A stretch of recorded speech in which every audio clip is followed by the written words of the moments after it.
El Ministerio Apostólico de Enseñanza y Predicación Rema Internacional presenta hoy al Reverendo Fernando García Sotomayor con la proclamación de las buenas nuevas de Dios para tu vida. El mensaje de ayer, el mensaje de hoy y el mensaje para la eternidad a los que tienen hambre y sed de la palabra de Dios. Un querigma de Dios para el que oiga, el que tiene oídos para oír. Escuche el dabar del Eterno a las naciones. Ahora es el tiempo para recibir el rema del Espíritu Santo a tu espíritu. Escuchemos con fe la memra del Señor para el alma. Les invito entonces a que abran su Biblia. Esta va a ser nuestra cita bíblica en el día de hoy, sobre la cual vamos a estar disertando, vamos a estar meditando, vamos a estar aprendiendo del Señor. Gálatas capítulo 1, versos 1 al 5. Gálatas en el Nuevo Testamento, capítulo 1, versos 1 al 5. Dice la palabra de Dios. Pablo, apóstol, no de parte de hombres ni por medio de hombres, sino por medio de Jesucristo y de Dios Padre, quien lo resucitó de entre los muertos, y todos los hermanos que están conmigo a las iglesias de Galacia. Gracia a vosotros y paz de parte de nuestro Dios Padre y del Señor Jesucristo, quien se dio a sí mismo por nuestros pecados. De este modo nos libró de la presente época malvada, conforme a la voluntad de nuestro Dios y Padre, a quien sea la gloria por los siglos de los siglos. Amén. Amén. El Señor nos bendiga por esta preciosa palabra. Voy a disertar en este pasaje, bajo el título, Cuando la vacilación ataca. Cuando la vacilación ataca. Te invito a que oremos juntos para pedir al Señor que nos bendiga, que abra nuestro corazón, nuestro entendimiento espiritual, nos dé entendimiento, nos dé inteligencia espiritual. Oremos juntos. Padre, gracias por tu palabra. Te adoramos, Señor. Te damos gracias porque tú nos has dejado estos preceptos. Te damos gracias, Señor, porque tú nos has escogido para que nosotros recibamos tu palabra y vivamos por ella. Te rogamos, Señor, que al meditar en ella tú nos des sabiduría. Danos entendimiento, Señor. Danos una mente espiritual para acomodar lo que es espiritual a lo espiritual. Te ruego, Señor, que tú me uses como instrumento de bendición para tu pueblo, para que esta palabra, Señor, pueda edificar, pueda bendecir, pueda ayudar, alentar, motivarnos a crecer en la fe, que es en Cristo Jesús. Muchas gracias, Padre. Amén. Amén y amén. Ningún cristiano está exento de vivir momentos de vacilación. La indecisión puede llegar a tocar la puerta de nuestras vidas en cualquier momento. Muy bien. Ningún creyente en su vida cristiana, su trasegar en la carrera de la fe que está viviendo, está exento de tener un momento de vacilación.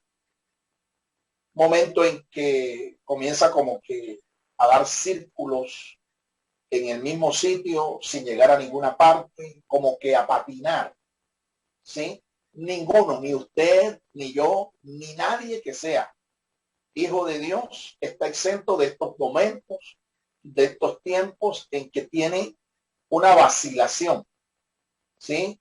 Una especie de caminar en un círculo vicioso en su vida cristiana. Aún los más espirituales, los más fieles, aún los grandes siervos de Dios que están registrados en las Escrituras, tuvieron esos momentos críticos, tuvieron esos momentos de vacilación, en los cuales Dios tuvo que hablarles, Dios tuvo que alentarlos para que se animaran a seguir adelante y cumplieran el propósito para el cual Dios los había llamado. Así es que esta palabra, este mensaje es para todos aquellos que en determinado momento o en determinada circunstancia están como que en este tiempo de vacilación, para que aprendamos que nadie está exento, y sobre todo para que aprendamos a salir de esos vacíos, de esos tiempos de vacilación, de esos momentos críticos. Según los historiadores modernos, los Gálatas tenían esta gran debilidad en su contra. Eran vacilantes, de modo que era fácil ver a un nativo de esta provincia un día aferrado a las verdades cristianas y al otro día dudar de ellas. Así es, la historia, los escritores, aún seculares, nos dan testimonio de lo vacilantes que eran los nativos de esta región. Estamos hablando de la provincia de Galacia. Pablo le escribió a una comunidad de iglesias en esta provincia del imperio, del antiguo imperio romano. Galacia era una provincia en la que el apóstol San Pablo, si la memoria no me falla, fue en su segundo viaje misionero que visitó esta provincia, o en el primer viaje misionero, creo que fue en el primer viaje misionero, y el apóstol, luego de constituir allí una comunidad de iglesias en varias ciudades, Antioquía de Pisidia y otras más, él les escribe esta carta porque los Gálatas estaban entrando en una especie de vacilación, un vaivén, un sube y baja en su vida como creyentes, como cristianos, ¿sí? Y parece que esto se debía no solamente a su carácter débil, sino que parece que también la cultura y el fenotipo, lo que es la influencia de su gente, la idiosincrasia de su gente les estaba motivando a mostrar esta vacilación, ¿sí? Muchos de estos creyentes de estas comunidades estaban volviéndose de la fe en Cristo al legalismo del judaísmo ortodoxo. Se estaban volviendo, ¿sí? Estaban negando su fe original y se estaban devolviendo, por así decirlo. Y pues Pablo tiene que escribirles para tomar cartas en el asunto y tratar de corregir el rumbo de estas personas, de estas comunidades de creyentes, que repito, no era una, eran varias. La historia nos confirma que esta gente era así. Esto corresponde hoy a lo que nosotros conocemos como Francia, ¿sí? La República de Francia en Europa, esta zona, ¿sí? Los franceses, estamos hablando de gente que tenía estas raíces históricas, culturales y étnicas. Los franceses, ¿sí? En el día de hoy. Antiguamente, como dijimos, en los días del Imperio Romano, se llamaban la provincia de Galacia y estaba conformada obviamente por varias ciudades en las cuales el apóstol San Pablo visitó y fundó allí congregaciones cristianas. En un tiempo como el de hoy, no es difícil descubrir a muchos cristianos con estas características. Vivimos en un tiempo de mucho relativismo moral y espiritual. Así es. No es difícil hoy darnos cuenta que estas características tan negativas de estos creyentes a los cuales Pablo les escribe, estas características se muestran también. Muchos creyentes vacilantes, ¿sí? Que están influenciados por ideologías mundanas como las que hoy se conocen, la ideología de géneros, etcétera, ¿sí? El relativismo moral, ¿sí? El tiempo de la nueva moralidad, etcétera, etcétera, etcétera. Estas ideologías, estos estilos de vida están influyendo sobre muchos cristianos, la conducta de muchos creyentes. ¿Y qué estamos viendo? Creyentes vacilantes, creyentes que un día son espirituales, muy consagrados a Dios, pero después de un tiempo usted los ve que vacilan en su fe, practicando cosas del mundo, actuando como un mundano, ¿sí? Y uno dice, pero ¿qué pasó aquí? ¿Qué es lo que sucede? Bueno, lo que sucede es que estos creyentes están siendo influenciados de esta manera, ¿sí? Y por eso es que están actuando así, porque es tal la fuerza, es tal el impacto de estas ideologías seculares, mundanas, humanísticas, que su fe se ve debilitada y su ética. Porque recuerden, nosotros actuamos de acuerdo a lo que creemos, ¿sí? Usted actúa, usted se conduce de acuerdo a lo que usted cree, lo que usted piensa, las convicciones que usted tiene. Entonces, cuando nuestras convicciones, cuando nuestra fe, ¿sí? Cuando nuestro credo es afectado con una ideología humanista, secular, mundana, eso va a debilitar nuestras convicciones y va a afectar nuestra ética. Nuestra conducta va a verse afectada. Así es que estoy hablando a gente que conoce ya la palabra de Dios, pero que está en este tiempo como de crisis, como de frialdad espiritual, como en un tiempo gris, ¿sí? Como que en un desánimo, en un desaliento. Hoy no es difícil descubrir esto. La pandemia ha hecho que más de uno pele el cobre, como decimos en nuestro medio acá criollo. La pandemia ha hecho que muchos muestren de qué es que están hechos. La pandemia universal que se está viviendo, porque todavía no ha terminado, ha hecho que muchos muestren cuál es el material de que están construidos. En otras palabras, qué tipo de fe, qué tipo de convicciones es la que tenían. Y estamos viendo de que muchos, sus vidas espirituales, sus convicciones, estaban puestos sobre fundamentos muy frágiles. Como decimos aquí en nuestro argot criollo popular. Muchos estaban esperando algo así como esto, una pandemia. Muchos estaban esperando el tiempo, el momento para volverse coca, ¿sí? Esperando el punto para volverse coca. Una coca es un producto acá alimenticio que se hace con coco, con guayaba, con panela, etcétera. Pero la coca es una mezcla que cuando se está cocinando es muy blanda. Llega un momento, llega el punto en que la persona que lo está haciendo, la persona que la está cocinando, tiene que saber exactamente el momento en que forma el círculo, la figurita, con una porción de toda esa masa, la saca de la olla y llega el momento en que se endurece, ¿sí? Y se ofrece después ya durita, no como una mezcla, no como una pasta blanda, sino como algo duro, algo consistente, ¿sí? Bueno, la pandemia ha hecho, ¿ves?, que muchos, ¿sí?, aprovechen para mostrarse tal y como son, para volverse coca, ¿me entiende? Para endurecerse, para enfriarse espiritualmente. Por eso no se conectan. Por eso no hay manera de que ellos participen de la comunión espiritual, de la coinonía espiritual que se puede lograr conectándose a una transmisión como esta. Porque es que definitivamente sus convicciones eran muy frágiles. Su fe era una fe muy frágil. De esto están llenos las iglesias hoy en día.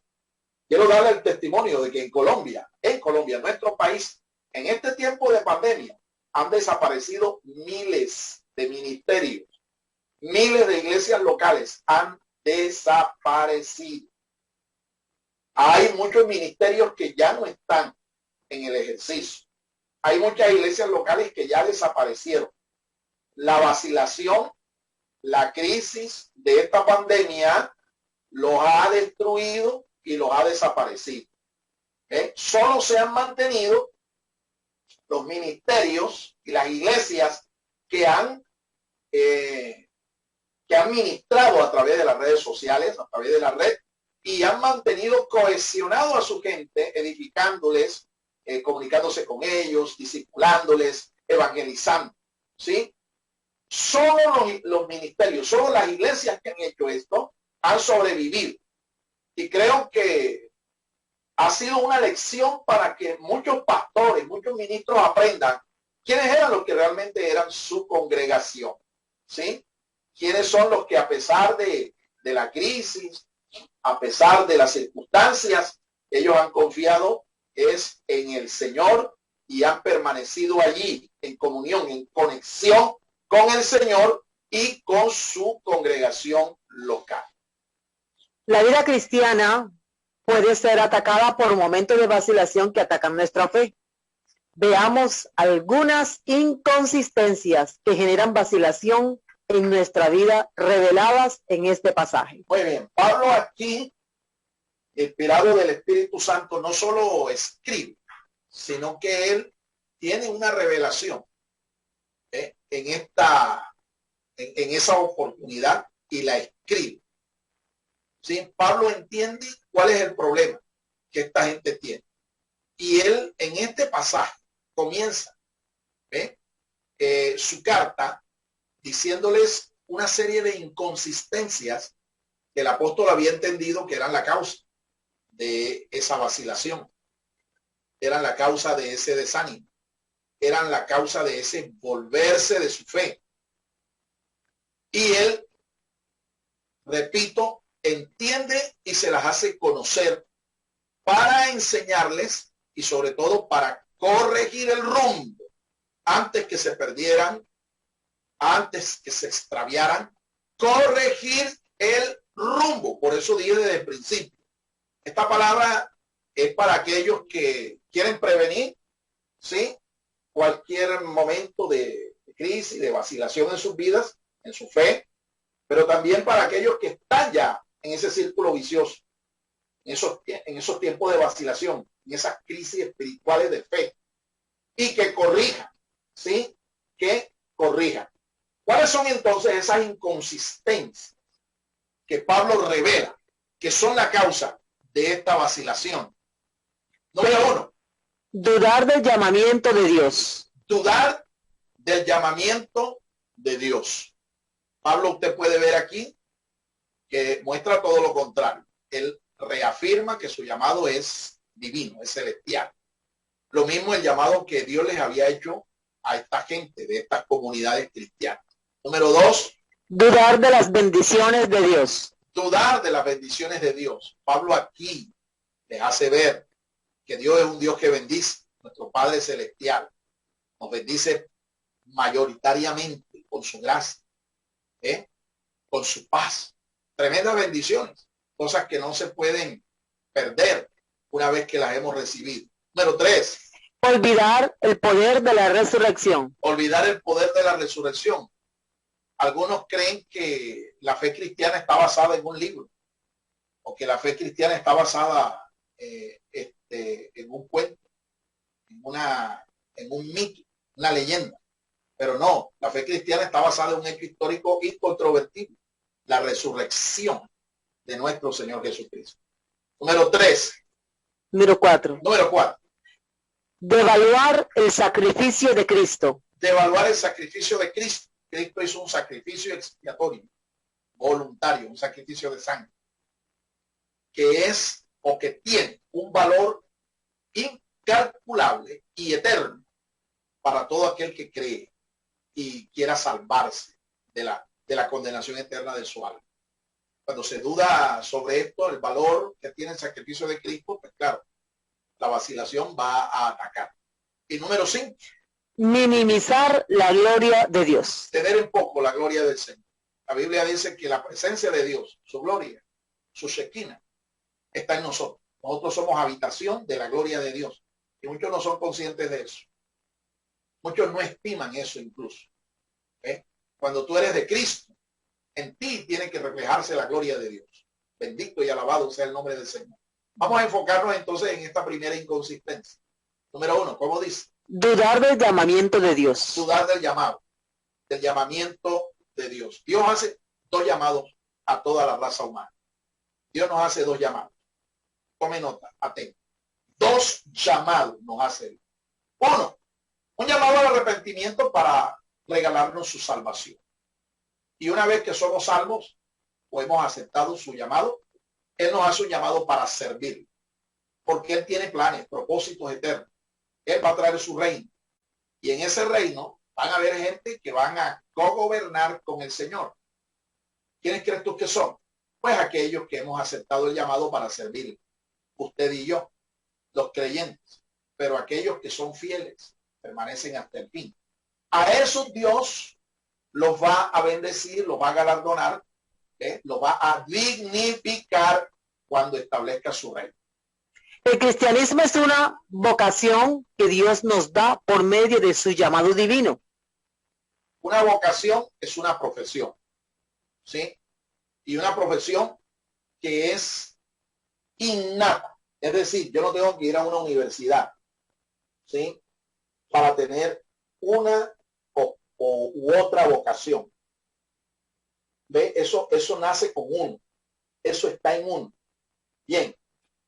El creyente, cuando recibe a Cristo, Dios pone en él una vocación.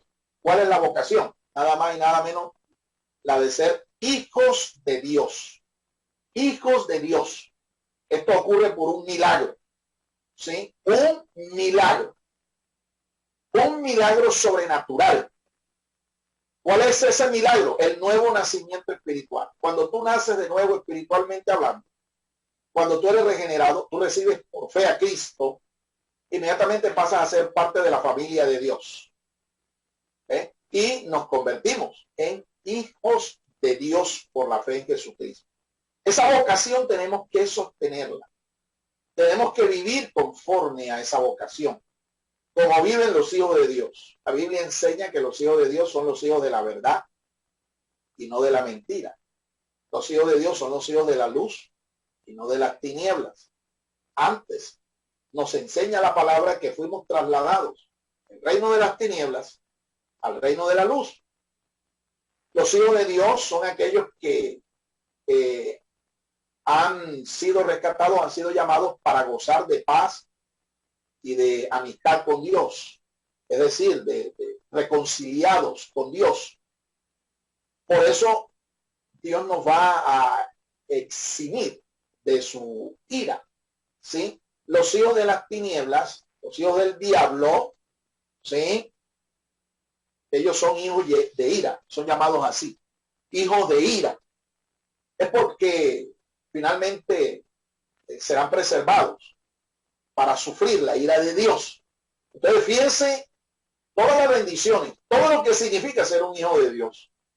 Somos dueños de unas promesas. Estamos en una relación de pacto con Él. Y principalmente, te reitero, somos parte de una familia. Una familia que legalmente ha sido adoptada por nuestro Señor Jesucristo. Bendito y alabado sea el nombre del Señor. Conforme a esa vocación, usted y yo tenemos que vivir. Ningún ser humano se hace cristiano porque se lo proponga. Es así. Algunos creen que hacerse cristiano es bautizarse en una religión tradicional, hacerse miembro de una iglesia, tomar el nombre de cristiano sobre sí, pero eso no es lo que te hace un genuino cristiano.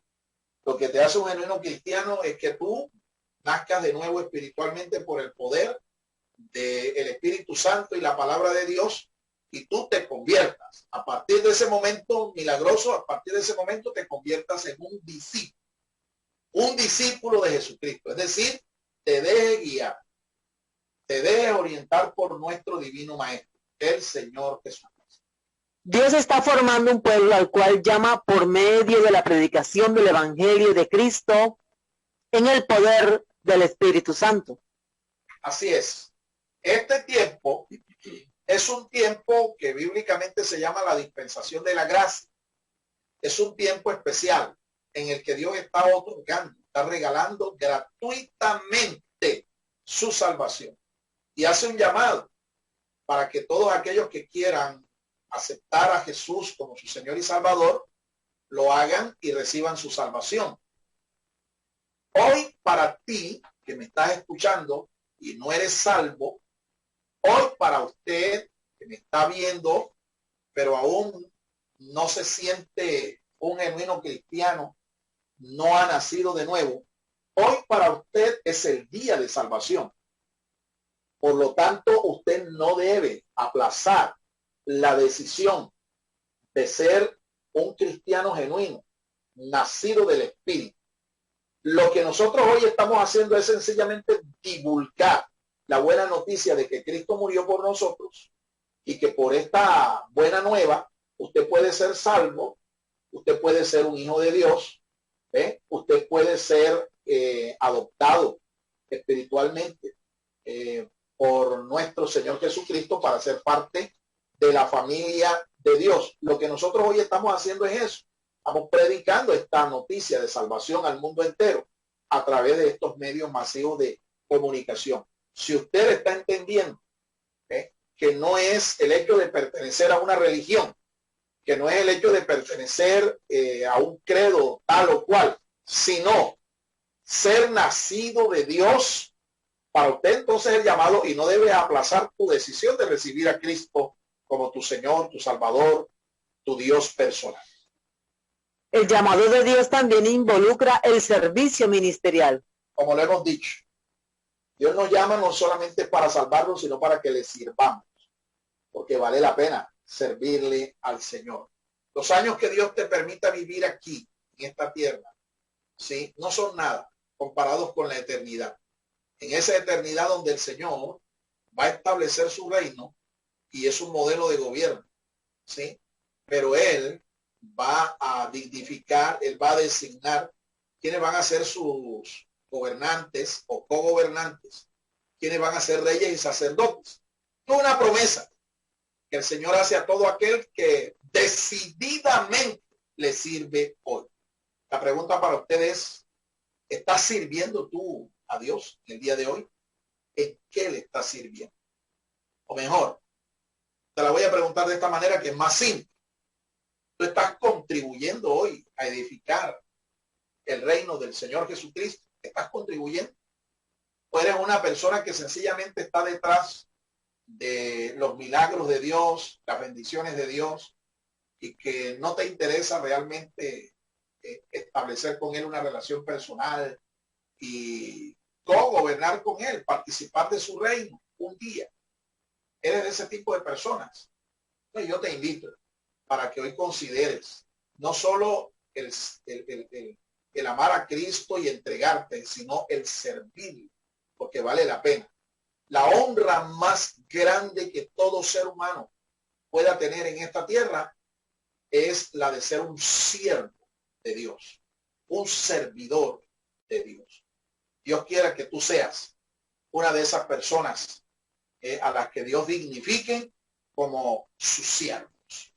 Segundo, dudar de las bendiciones de Dios. Poner en duda que Dios es un Dios que bendice, que Él es el Dios de la bendición. Eso también puede provocar vacilación, así como dudar del llamado, ¿sí?, que Dios te hace.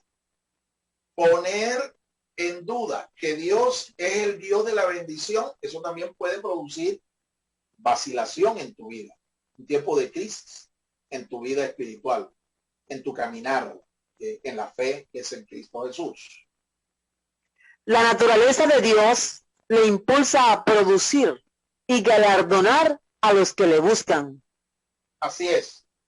Dios es un Dios que genera bendición. Dios es un Dios bueno. Dios es el productor de toda bendición. Él es el generador de toda bendición. La Biblia dice que toda buena dádiva y todo don perfecto desciende de lo alto, el Padre de las luces, en el que no hay mudanza ni sombra de variación. Esto es una palabra, un mensaje que tú puedes meditar un poco más en ella si visitas nuestro canal Rema TVNet en YouTube, bajo el título lo bueno, lo perfecto viene de lo alto. Lo perfecto, lo bueno, viene de lo alto. Búscalo y meditarás en esta poderosa verdad. Dios, nuestro Dios, es el Dios de la bendición. Y la bendición de Dios no es la que viene acompañada con tristezas. No, la bendición de Dios es la que genuinamente nos enriquece, porque es una bendición completa. Alabado sea el nombre del Señor. Dios es el sumo productor y proveedor de toda bendición. El sumo proveedor. el sumo generador, nuestro Dios, como está escrito.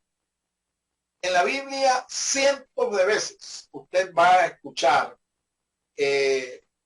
va a leer la verdad espiritual de que Dios es bueno. Dios es bueno y bueno en gran manera. Eso lo vas a leer muchas veces, pero eso no es cuestión de que solo está escrito. Eso está demostrado, ¿sí? De Dios es de quien viene todo lo bueno, toda buena dádiva, todo don perfecto. ¿Por qué? Porque Él es el Dios de la bendición. Esa es su naturaleza. Su naturaleza es bendecirnos. ¿Ven? Por supuesto que cuando una persona pierde comunión con su Padre Celestial, con su Dios, es obvio que él no va a tener ojos ni oídos para ver y para escuchar que Dios lo está bendiciendo. No lo puede ver, ¿sí? Porque pierde comunión. Pierde visión de quién es su Dios. Pero mientras usted se mantenga en comunión, en obediencia, con su Dios, con nuestro Dios, usted va a poder ver que todos los días Dios nos bendice. Todos los días nos renueva sus misericordias. Todos los días su bondad permanece. Bendito sea nuestro Dios, nuestro buen Dios. De Dios se puede esperar todo lo que es bueno. Así es. Todo lo que es bueno se puede esperar de nuestro Dios. Nunca lo ponga en duda. ¿Sí? Nunca lo ponga en duda. Ahora, hay un enemigo de Dios y un enemigo de nosotros, nuestras almas, que te puede engañar, trayéndote aparentes bendiciones. ¿Sí? Aparentes bendiciones. La Biblia da testimonio de que Luzbel, el ángel caído, el querubín caído, tiene también poder para generar cierto bienestar y ciertas bendiciones, entre comillas, para todo aquel que le adora, todo aquel que le sirve, todo aquel que le obedece. Pero ojo, él después te pasa la factura, ¿sí? Y te das cuenta que esa bendición fue una carnada, para esclavizarte, para destruirte, para cobrar tu alma. Así que no te debes engañar. El único que bendice y no cobra por ello, que te amas sin ánimo de lucro, que te bendice sin nada, sin esperar nada a cambio, es nuestro Dios. Él no te pasa después la factura de cobro y los intereses, no. Antes, por el contrario, su naturaleza siempre será la de bendecir, bendecir y bendecir. La palabra de Dios declara que somos hijos de Dios por adopción. Así es, adopción en Cristo. Fuimos adoptados en Cristo, el amado, enseña el apóstol Pablo. Los hijos de Dios somos herederos legítimos de las bendiciones de nuestro Padre Celestial. ¿Por qué? En virtud de nuestra adopción. Un hijo de una familia aquí terrenal que fue adoptado legalmente por los padres de esa familia, también es heredero. Y cuando los padres dejan una herencia, ellos tienen el mismo derecho que los demás hijos naturales. Tienen los mismos derechos. La Biblia dice que tú y yo hemos sido adoptados en Cristo Jesús. Hemos sido adoptados para ser parte de la familia. Y al experimentar esa adopción, también pues nosotros tenemos el derecho a heredar las bendiciones y las promesas de Dios. Cada una de sus promesas. ¿Sí? Ahora te explico algo más. En las antiguas familias orientales, el que era el hijo mayor, el primogénito, era bendecido al doble, ¿sí? Con la herencia de sus padres. La otra mitad de la herencia de sus padres era repartida entre el resto de hermanos, si había más hermanos en la familia. De modo que tener la primogenitura es algo que legalmente es beneficioso. Ahora, hablando en términos espirituales, cuando nosotros somos adoptados espiritualmente por nuestro Señor Jesucristo, Él se vuelve nuestro Padre espiritual. De modo que todos los hijos de Dios tenemos dos padres, uno celestial y uno espiritual. Todos los hijos de Dios tenemos dos padres. uno celestial, Tito, y uno espiritual. ¿Quién es el Padre espiritual nuestro? Nuestro Señor Jesucristo. Nuestro Señor Jesucristo. Entonces, como hijos espirituales, Él es el primogénito, Él es el mayor. Y la Biblia lo declara a Él el primogénito de la creación. También lo declara a Él las Escrituras como el unigénito de Dios. O sea, Jesucristo es el hijo mayor de la casa, de la familia de Dios. No solo es el primogénito. Pero en la familia de Dios, entre el pueblo de Dios, no existe. Los hijos espirituales de Dios, ninguno es primogénito sobre otro, sino que todos tenemos la misma bendición. La bendición de ser primogénitos, ¿sí? De tener legalmente igual derecho a la herencia de nuestro Padre. ¿Qué te parece eso? Eso es maravilloso. Y esto es importante, porque esto derriba de una vez el argumento que algunos por allí predican, haciéndose mostrar al pueblo de Dios como si ellos fueran los hijos pequeñones, los hijos consentidos, los hijos elegidos de Dios. No, Dios no tiene elegidos, Dios no tiene consentidos, Dios no tiene pequeñones. Dios tiene una familia en la que todos son primogénitos espiritualmente hablando. Todos tienen la misma herencia, todos tienen el mismo derecho. Bendito y alabado sea el nombre del Señor. Tercero, olvidar el poder de la resurrección. Olvidar el poder de la resurrección, como dije. Nuestra fe no está basada en un libro, una predicación de algunos apóstoles, en un mito, en un cuento, en una leyenda. No. Nuestra fe está basada en un hecho histórico que es incontrovertible. La resurrección de nuestro Señor Jesucristo. Jesucristo murió conforme a las Escrituras, pero también resucitó. Por eso nuestra fe es una fe viva, porque Él vive. Nuestra fe está puesta en el hecho de que Cristo vive, que Él resucitó para nunca más morir. Entonces, cuando tú pones en duda la resurrección de Cristo, uno de los pilares de la doctrina del cristianismo, es obvio, es fácilmente entendible que tú tengas momentos de vacilación, de duda, tengas momentos de crisis, ¿sí? En los que comienzas a patinar y andar en un círculo vicioso. Es posible que incluso hasta el enemigo te haga creer que Jesucristo no resucitó nada. Eso fue una historia inventada por unos locos que quisieron hacer de Jesucristo un Dios inmortal. Es posible, pero hoy te ratifico el hecho porque está escrito y porque está demostrado. Jesucristo resucitó y nuestra fe está basada en ese hecho histórico.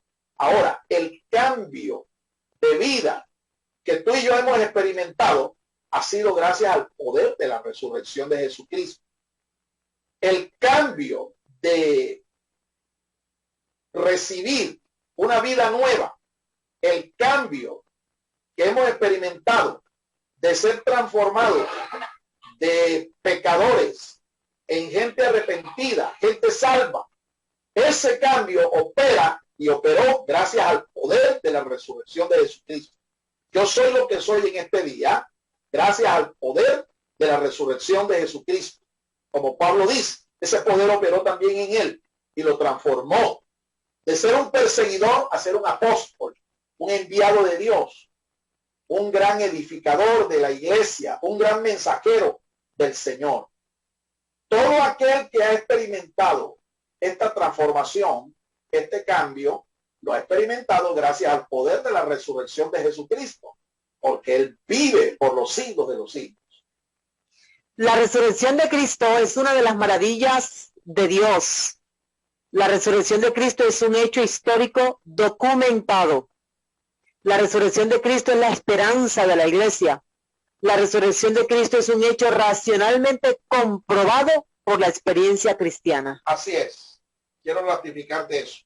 Es un hecho comprobado por la experiencia cristiana. Esto es un hecho que está documentado. ¿sí? A través de toda la historia. ¿Cuál? La resurrección de Cristo. Cristo resucitó y la tumba está vacía.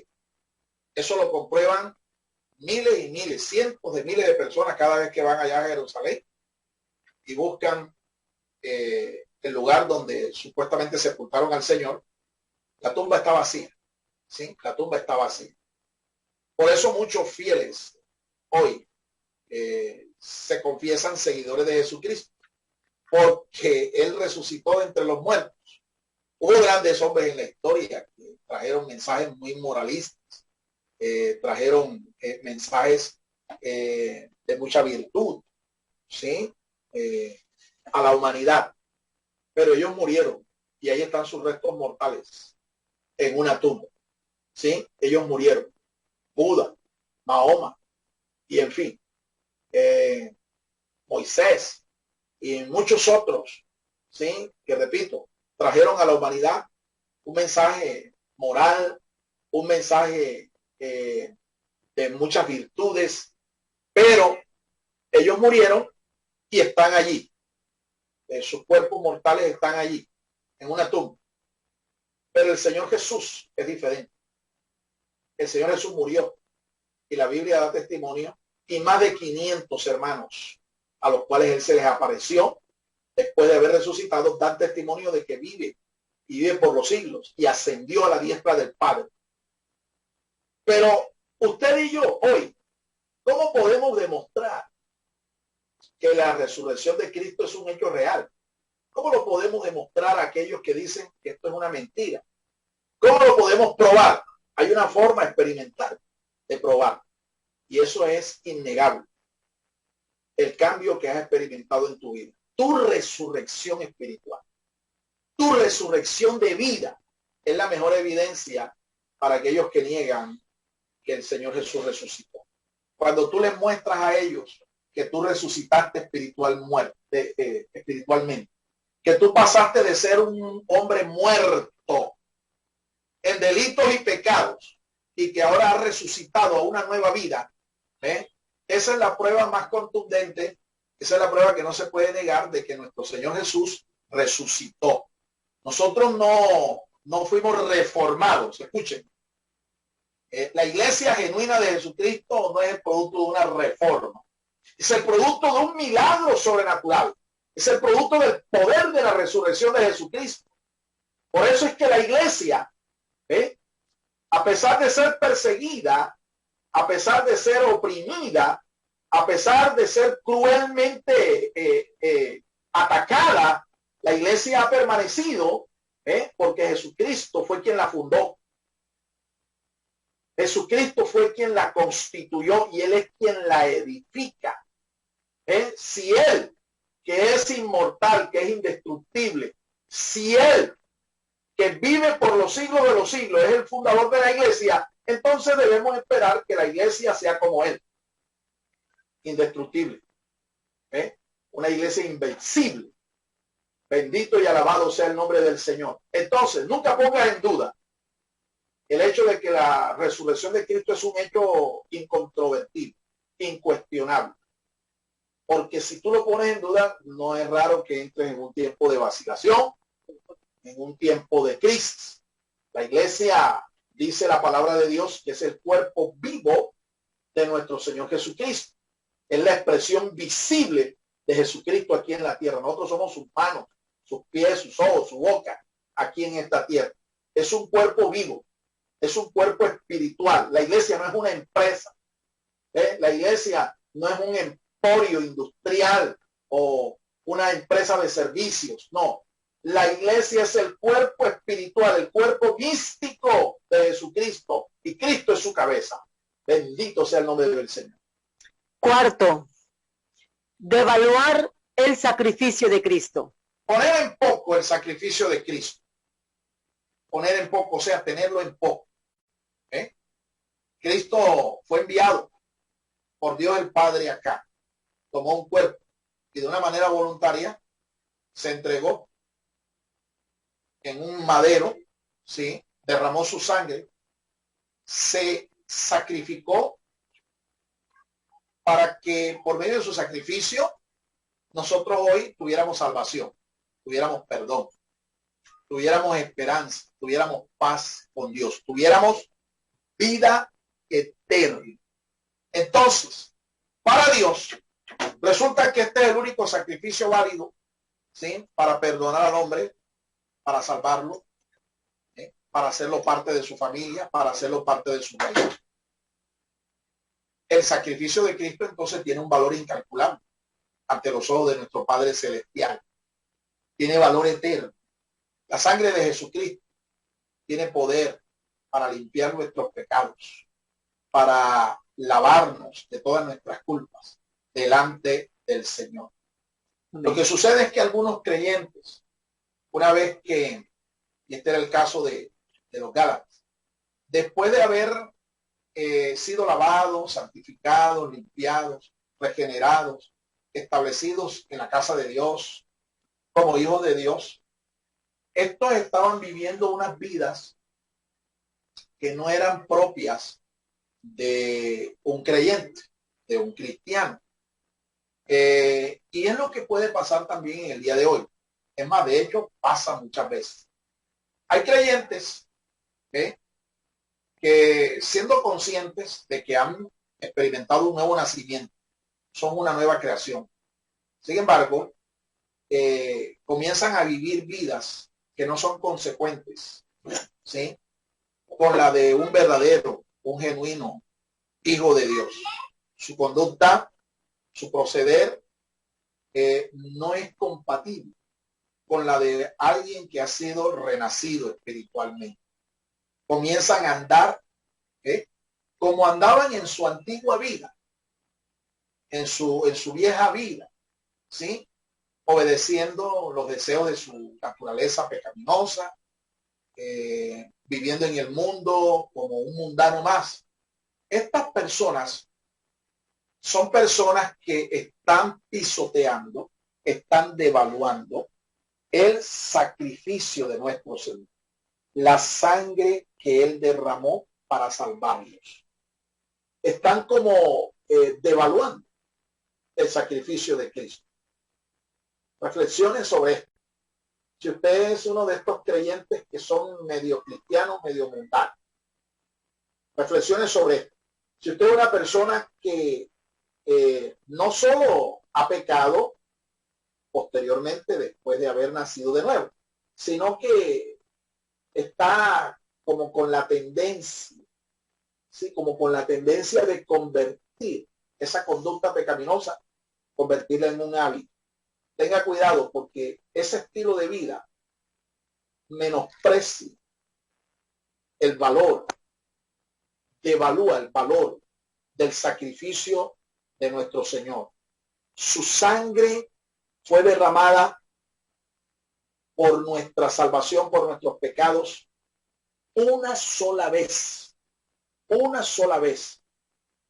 Pero si tú no te habitúas a vivir en santidad, en obediencia al Señor, lo que puede pasar es que usted no va a poder después arrepentirse.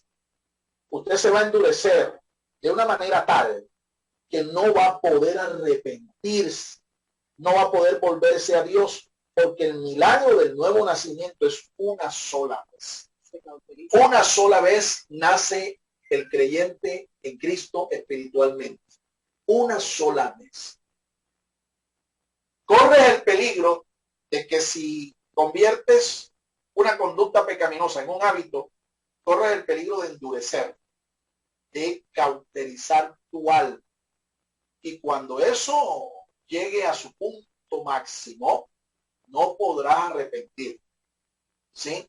Para ti ya no habrá sacrificio de sangre. Para ti el sacrificio de Cristo no será eficaz. ¿Por qué?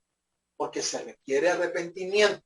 Y el que produce arrepentimiento en nosotros es el Espíritu Santo.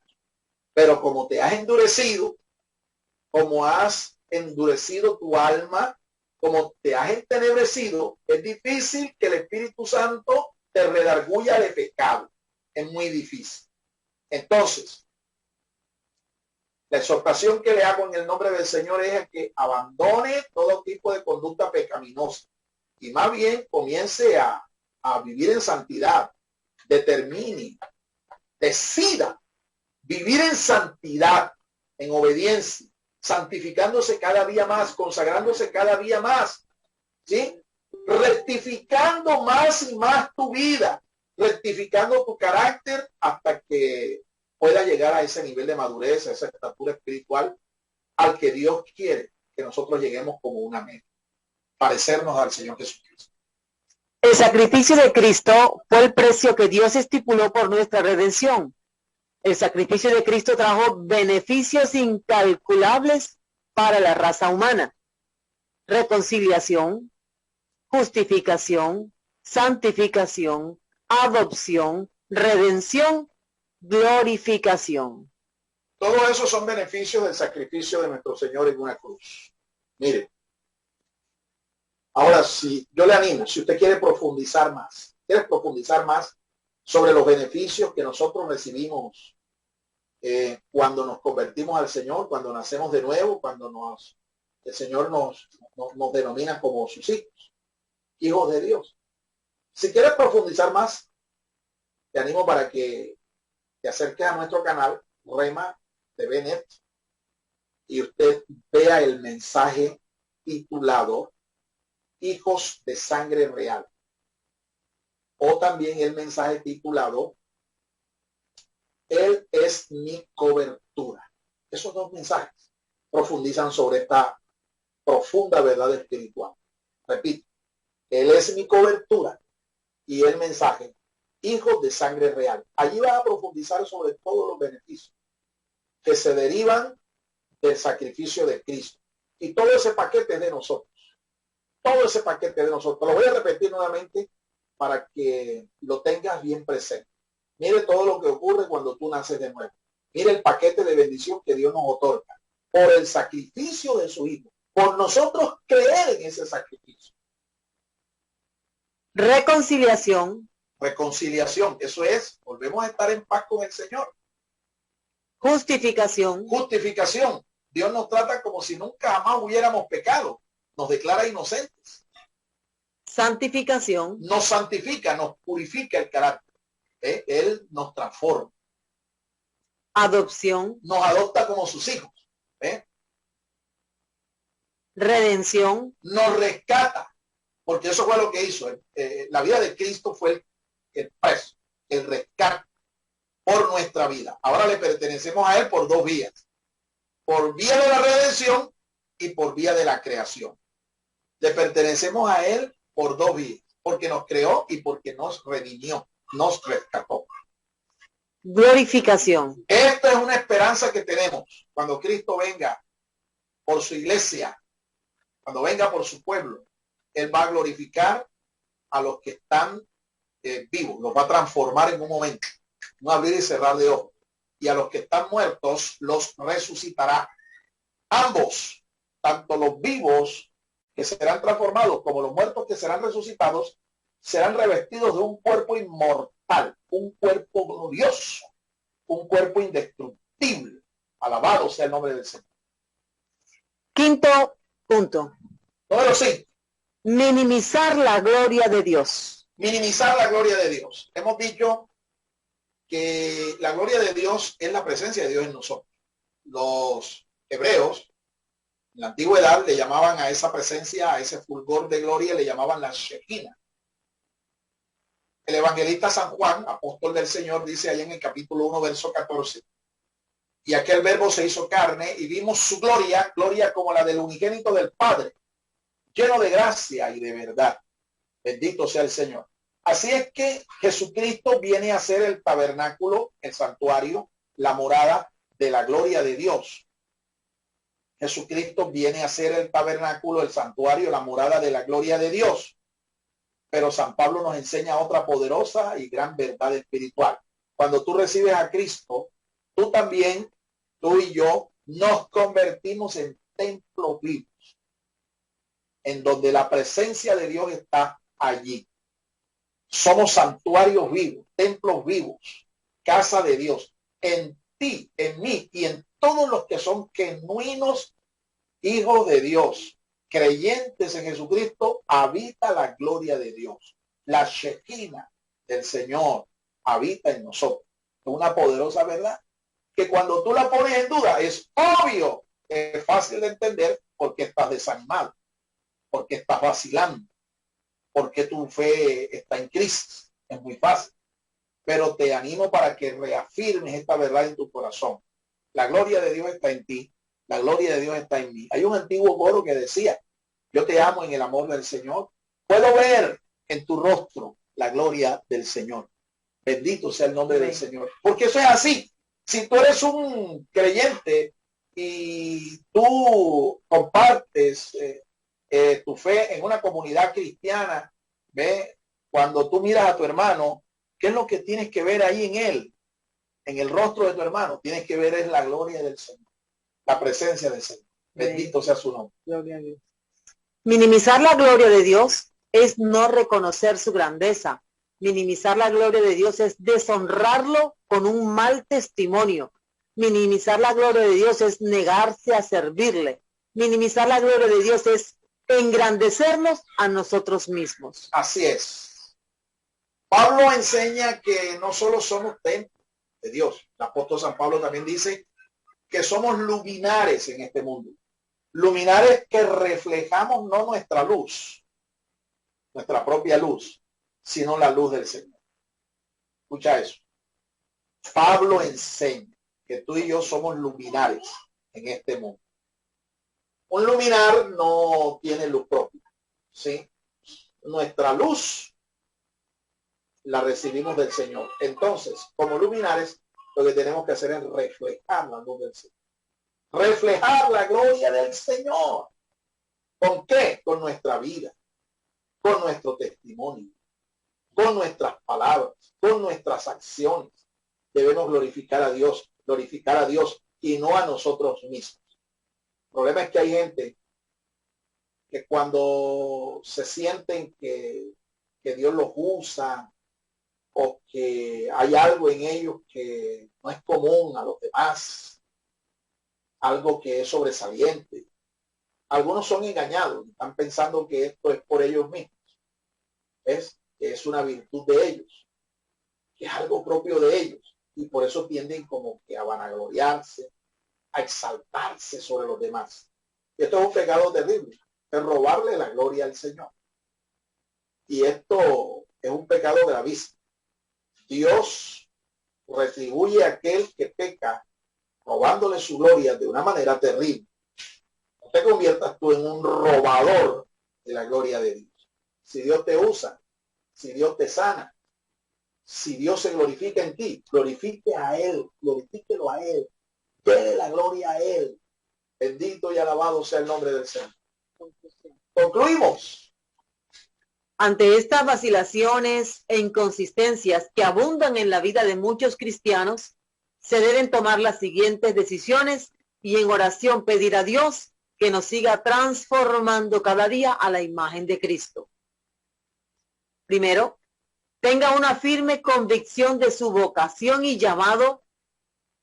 El hombre de doble ánimo es inconstante en todos sus caminos. Esa determinación debes hoy decididamente tomar, ¿sí? Viva conforme a esa vocación. Usted no puede vivir una vida fluctuante en el Señor, porque el hombre que es de doble ánimo es inconstante en todos sus caminos, todos sus proyectos, todo. No tendrá realmente un final feliz este tipo de persona. Número 2. Disfrute de las bendiciones de Dios y sea agradecido. Disfrute. Sabemos que Dios es un Dios que bendice. Él es el Dios de la bendición. Agradezca a Dios. Mantenga esa actitud de gratitud. Y si Dios no te da algo, dale gracias a Dios también por eso. Porque Dios sabe lo que hace. Y Él sabe por qué no te ha dado esa bendición. Número 3. Actúe en el poder de la resurrección de Cristo. Así es. Pablo dice que ese poder actuaba en él. Y él fue un misionero eficaz, excelente, un ministro de Dios excelente, sobresaliente. Sea consciente de esta realidad y permítale al poder que actuó en Pablo, el poder que resucitó a Jesucristo de entre los muertos, que también actúe en ti. Eso no es otra cosa que el poder de Dios. el poder de Dios. Ojo, hemos recibido ese poder. Hechos 1:8 dice eso. Hemos recibido el poder del Espíritu Santo. Lo que tenemos que hacer es manifestarlo, darlo a conocer, que fluya el poder de Dios en tu vida. Glorifique a Dios siempre. Glorifique a Dios siempre, en último lugar. Glorifique a Dios siempre. Todo lo que tú hagas, todo lo que tú consigas, todo lo que tú logres, todo lo que tú seas, eso debe ser motivo para darle la gloria a nuestro Dios. Dios quiere hijos firmes que caminen en victoria y seguridad en esta tierra hasta que venga su reino y se haga plenamente su voluntad en la tierra como en el cielo. Amén. Amén. Eso es lo que Dios quiere para ti y para mí. Y en este día quiero hablarle a aquellas personas que todavía están vacilando en su fe. ¿Sí? Han escuchado el evangelio, saben que es verdad lo que se ha dicho, han visto el testimonio de la verdad del evangelio en la vida de muchos creyentes, de muchos evangélicos, pero todavía vacilan y dudan en recibir a Cristo en su corazón. Para usted este llamado en este día. Si usted hoy está decidido a recibir a Cristo en su corazón, si usted ha decidido, ha determinado que Cristo sea tu Dios, tu Señor, quiero invitarte para que repitas conmigo esta oración. Dígalo conmigo, dígalo con sus propias palabras. Diga, Señor Jesús, dígalo, confiese. Señor Jesús, yo he escuchado tu palabra. Creo que tu palabra es verdad. Por tanto, Señor, hoy te pido perdón por mi indiferencia, por mi vacilación. Hoy, Señor, te invito a que entres en mi corazón. Perdona mis pecados y escribe mi nombre en el libro de la vida. Séllame con tu Espíritu Santo y enséñame a amar. Enséñame a seguir desde ahora y para siempre. Confieso por la fe que tú eres el Hijo de Dios, que moriste y resucitaste para darme perdón, salvación, esperanza, paz y vida eterna. Hoy, Señor, me confieso como hijo de Dios. Hoy, Padre Santo, me confieso, dígalo, como hijo de Dios por la fe en Jesucristo. Y te ruego, Señor, que bendigas mi casa, mi familia, que bendigas la obra de mis manos, que bendigas mi ministerio, que bendigas todo, Señor, lo que hoy poseo. Mi vida la entrego a ti, Señor, para que la uses como un instrumento de bendición y de edificación hasta que tú vengas. Amén. Amén y amén.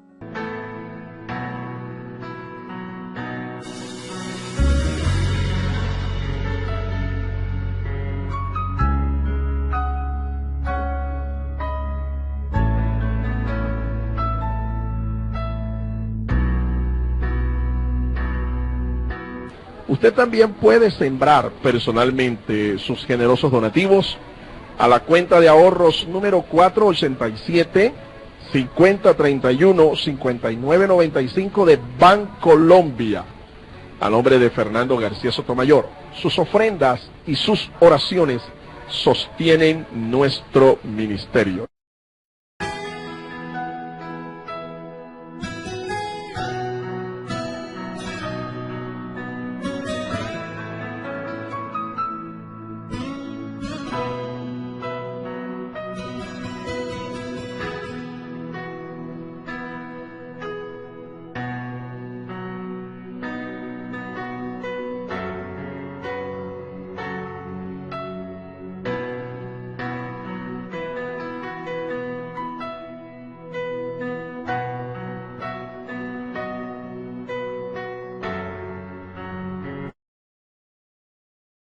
El Ministerio Apostólico Rema Internacional pone a disposición esta predicación. Ofrecemos ministración a simposios, seminarios, campañas evangelísticas, educación globalizada sana y de carácter interdenominacional. Escríbanos a ministerioremainternacional@gmail.com o llámenos al celular 316-270-7181.